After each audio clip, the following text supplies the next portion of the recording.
Hey there, zookeepers. Here's how to adopt animals in Planet Zoo. If you're new to the game and skipped the tutorial, you might be wondering how to bring animals into your zoo. Before adopting one, make sure you already have a completed habitat with barriers and a keeper gate. To adopt an animal, click the Animal Trading button in the bottom left corner of your screen. This opens the Animal Market, where you can browse all the animals currently available for adoption. Most animals can be purchased with cash, but if you're playing franchise mode, higher quality animals often require conservation credits instead.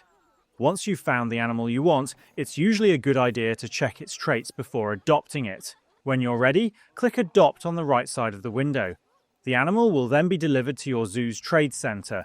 From there, click Send to Zoo and choose the habitat where you want the animal to live. If you're adopting another animal of the same species, simply send it to an existing habitat.